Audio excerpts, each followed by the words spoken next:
Once upon a time, in the bustling heart of a mid-sized American city called Riverton, nestled along the banks of a winding river that had witnessed generations of ambition and heartbreak, lived Margaret Whitlock. Born on a crisp autumn day in 1953 to working-class parents in a sleepy Florida town called Seabrook Shores, Margaret's early life was marked by the kind of quiet determination that turns ordinary people into legends. Her father was a fisherman, rising before dawn to cast nets into the Gulf of Mexico, while her mother worked as a seamstress, mending clothes for wealthier families in town. From them, Margaret inherited a fierce work ethic and a healthy skepticism of easy promises. "Blood can be corrupted, but dignity is eternal," her mother would say, stitching late into the night, her words embedding themselves in Margaret's young mind like threads in fabric. As a teenager in the late 1960s, Margaret dreamed beyond the palm-fringed horizons of Seabrook Shores. The civil rights movement was unfolding on black and white televisions, inspiring her to believe in breaking barriers. She excelled in school, particularly in math and economics, subjects that her teachers, mostly men, dismissed as unsuitable for girls. Undeterred, she took a job as a secretary in a local real estate office right after high school in 1971. Earning $2.50 an hour typing contracts and answering phones. It was there, amid the smell of fresh ink and the chatter of deal-making, that she learned the intricacies of property values, zoning laws, and market fluctuations. She saved every penny, living frugally in a tiny apartment above a diner, skipping movies and dates to pore over real estate books borrowed from the library. By 1975, at the age of 22, Margaret had scraped together $5,000, equivalent to about $30,000 in today's dollars, from overtime shifts, side gigs as a tutor, and denying herself even small luxuries like new clothes. With that sum, she made her first bold move, purchasing a rundown yellow house with green wooden shutters on the outskirts of Seabrook Shores. The property was a fixer-upper, its paint peeling like old skin, its roof sagging under the weight of neglected years. Neighbors whispered that she was foolish, a young woman biting off more than she could chew in a male-dominated field. But Margaret saw potential. She spent weekends hammering nails, painting walls, and negotiating with suppliers for discounted materials. Within a year, she flipped the house for a $10,000 profit, reinvesting every cent into her next venture. This marked the beginning of her real estate empire. Over the next decade, through the economic turbulence of the 1970s oil crisis and the inflationary pressures of the early 1980s, Margaret expanded her portfolio. She bought distressed properties during downturns, renovated them with a keen eye for value-adding features like modern kitchens and energy-efficient windows, and sold or rented them at premiums. By the mid-1980s, she owned multiple rental units in Florida, including apartments in bustling Miami and vacation cottages along the Keys.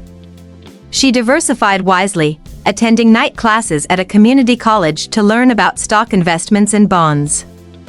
Her first foray into the market was cautious, shares in blue-chip companies like IBM and Coca-Cola, which grew steadily through the tech boom of the 1990s. It was during this period that she met Richard Whitlock, a soft-spoken engineer from New York who had relocated to Florida for a job designing bridges. They crossed paths at a real estate seminar in 1980, where Richard was speaking on structural integrity in coastal buildings. Margaret, ever the pragmatist, approached him afterward with questions about hurricane-proofing her properties. Their conversation stretched into dinner, then dates, and finally marriage in 1982. Richard became her rock, handling the technical aspects of renovations while Margaret masterminded the deals. Their partnership was built on mutual respect. He admired her business acumen, and she cherished his quiet wisdom. Richard's love letters from their courtship, handwritten on engineering graph paper, scented faintly with his cologne of sandalwood and citrus, became treasured keepsakes. Margaret, one read, "Your strength is the blueprint of our future. Never let anyone redraw your plans." Another, "In a world of variables, you are my constant. Fight for your worth, always." Together, they built not just properties but a family. Charles arrived in 1980, a curious boy with his father's analytical mind, followed by Leo in 1983, who inherited Margaret's charm and drive. The family moved to Riverton in 1990 for better opportunities, where Margaret's empire truly flourished. She navigated the dot-com bubble of the late 1990s by investing in tech stocks. Then weathered the 2008 financial crisis by holding on to undervalued assets and snapping up foreclosures. By the 2010s, her portfolio included the main family home in Riverton, a stately Victorian appraised at $600,000, a beach house in Florida, $450,000, a downtown condo, $300,000, two undisclosed Miami condos, $500,000 each, a small boutique hotel in Key West generating $200,000 annually in revenue, international bank accounts in Switzerland and Panama totaling $1.2 million, and diversified investments in growth funds. Tech shares, including early stakes in companies like Tesla and Amazon, and bonds pushing her net worth to $5.2 million. Richard's death from pancreatic cancer in 2015 left a void, but Margaret channeled her grief into her work. She noticed changes in her sons, now adults. Charles, 45, a mid-level finance executive married to an ambitious lawyer, had grown impatient with his career plateau. Leo, 42, a marketing consultant, was divorced once and remarried to Penelope, 40, a former event planner from a wealthy but fractured family. Penelope's upbringing, marked by her parents' bitter divorce and her own struggles with gambling debts in her 20s, had instilled a fear of financial instability, making her hyper-focused on security.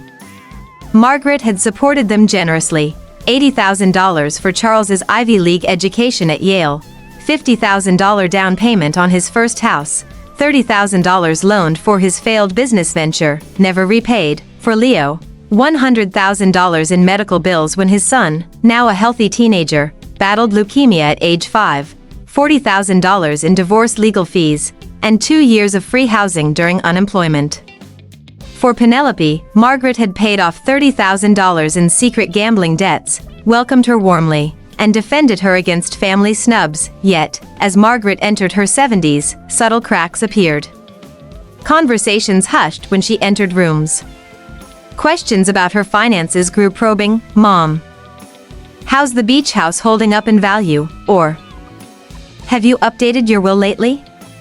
Her brother Tobias, 75, a retired salesman who had always envied her success, especially after she inherited the family home in Seabrook Shores, fueled the fire with calls complaining about his own finances. Suspecting the worst, Margaret devised a test in early 2025. Inspired by a PBS documentary on elder financial abuse and her mother's warnings, she faked minor memory lapses, asking the time thrice in an hour, forgetting appointments, misplacing keys on purpose. She wanted to gauge their patience, their love. Would they care for her at home, or see her as a liability? The answer came swiftly and cruelly.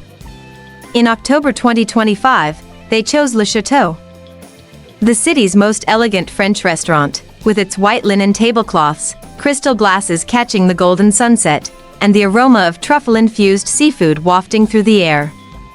It was a stage set for deception.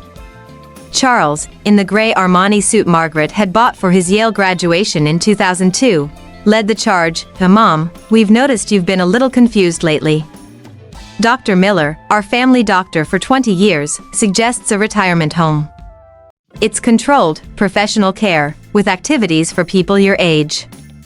Penelope, in the emerald green Versace dress Margaret gifted for her 35th birthday, added with a smile as artificial as her eyelash extensions, and the knitting classes are therapeutic. You can make scarves, tablecloths, useful things. Leo, avoiding her gaze, nodded like a puppet. It's for the best. People my age, Margaret echoed inwardly, the words stinging like salt in a wound. At 72, she reviewed her investments daily via apps on her iPad, negotiated deals with brokers over Zoom, and read financial journals like the Wall Street Journal cover to cover. Her confusion was a performance, but their concern was the real act. When's the move? She asked, voice steady as a calm sea. Tomorrow, Charles blurted, too eagerly. We've arranged it all. Just sign these papers, and my properties. The silence was thick, laden with guilt. They exchanged glances like thieves dividing loot. "Don't worry, Mom," Leo said finally. "We'll handle everything. Too much responsibility for you now." That night, back in her Riverton home, a 3-story Victorian with oak floors she'd refinished herself, Margaret pretended to swallow the sleeping pills Penelope offered, a mild sedative from Dr. Miller. She spat them into a napkin, her mind racing. At 11 p.m., she crept to her bedroom door, ear pressed against the wood. In the kitchen, over clinking glasses, the crystal set she'd given Leo and Penelope for their 2010 anniversary, their voices carried, "The beach house, $300,000 easy," Charles whispered, shuffling papers on the oak dining table where Margaret had signed her first major contract in 1985, downtown condo, $200,000, investments, $600,000. Total $1.5 million. Leo added, his laugh cruel, a far cry from the boy who'd clung to her during his son's illness. "Once she's in, declaring competence," Penelope murmured. "The lawyer's ready. She thinks it's just a few properties, huh?" They toasted to her sedated state, underestimating the woman who'd outsmarted recessions and rivals for decades. At 5 a.m., while they slept off their betrayal, Margaret dressed in her best black pantsuit, a tailored Chanel piece symbolizing her boardroom battles. She packed essentials, passport, renewed secretly last year, jewelry hidden in a velvet box, diamonds and gold worth $150,000, including her mother's pearl necklace and Richard's wedding band, and the key to a safe deposit box in Miami. No note, she'd let actions speak, a taxi to the airport. A one-way ticket to Miami, then a drive to Seabrook Shores. The salt air revived memories, her first deal, Richard's proposals under palm trees. The yellow house stood waiting, its shutters faded but sturdy. "Perfect," she told the driver, who eyed the overgrown yard skeptically. Inside, dust motes danced in dim light, furniture shrouded in sheets like ghosts. A note on the kitchen table, "Mrs. Whitlock, I've been waiting. Eliza." Her heart leaped. Eliza Ramirez, 68, had been her housekeeper for 15 years until 2010, when Charles and Leo fired her as unnecessary. "We can help with the house," they'd lied, really aiming to isolate Margaret. Eliza, a widow from Puerto Rico with 3 grown children, had become family, cooking Margaret's favorite Arras congandles, sharing stories of her own betrayals. Footsteps on the porch. Eliza entered, white-haired but eyes warm. "I knew you'd come. Penelope called a month ago, digging about properties, bank accounts, your mental health." I said nothing. Eliza had protected the house monthly, per Margaret's secret instructions from 5 years ago, when suspicions first arose. "But how?" Margaret asked. "I know you. And I saved these." Eliza produced a box, Richard's love letters, discarded by the children like trash. Margaret clutched them, tears flowing. "They threw away love," Eliza said. "Because it reminds them of what they lack." In the converted office, a room Richard had built with reinforced walls for security, Margaret opened the safe. Combination, Richard's birthday. May 15, 1950, inside, deeds to hidden properties, account statements, a revised will, and the Hope Center folder. Marked HC, it detailed her decade-long dream, a 50-acre sanctuary in Riverton for elderly women abandoned by families. Inspired by her mother's lonely death in a subpar nursing home in 1995 and friends' stories of betrayal, Margaret had allocated $2 million.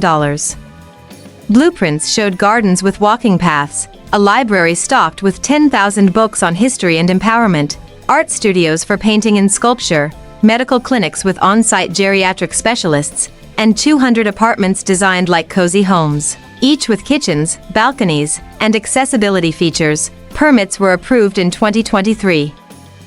Construction stalled only by Margaret's test. Her lawyer, George Cromwell, 68, specialized in elder fraud after his son tried committing him in 2020 over inheritance disputes.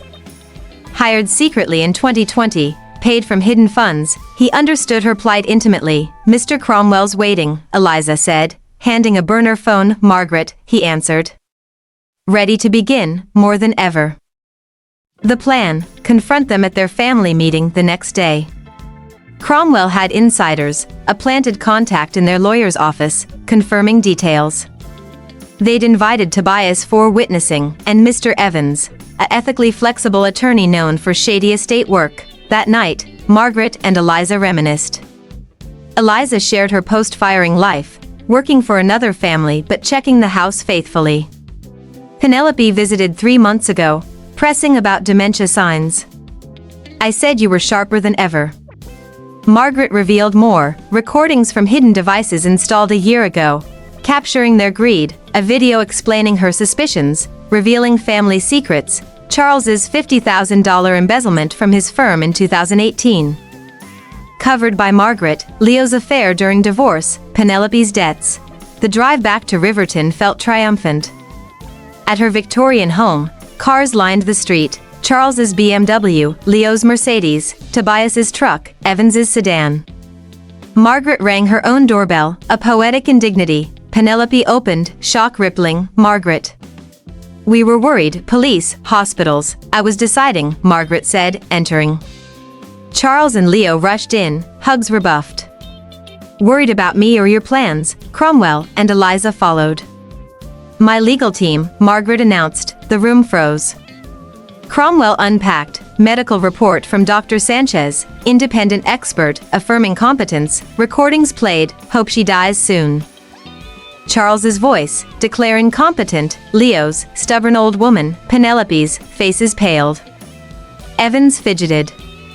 Tobias backed away, fraudulent documents, Eliza declared, examining their papers. Forgeries, Margaret revealed her true worth, $5.2 million detailed in projections, slides showing hidden assets, international accounts, the hotel's revenue streams.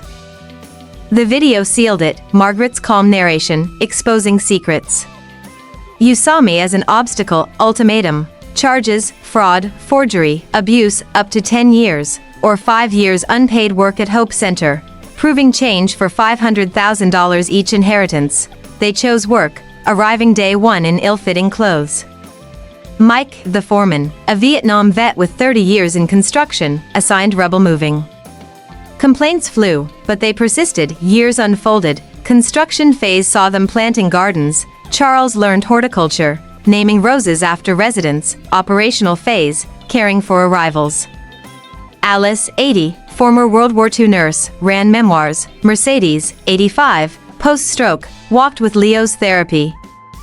Carmen, 90, taught finance, humbling Charles. Transformations, Charles quit finance for nonprofit courses. Leo certified in geriatrics. Penelope studied psychology, creating salon and support groups. At 5 years end, October 20th, 2030, wait, date is 2025, so 5 years later 2030, they renounced inheritance, choosing leadership. Charles director, Leo rehab head, Penelope wellness director. $4.8 million funded national network.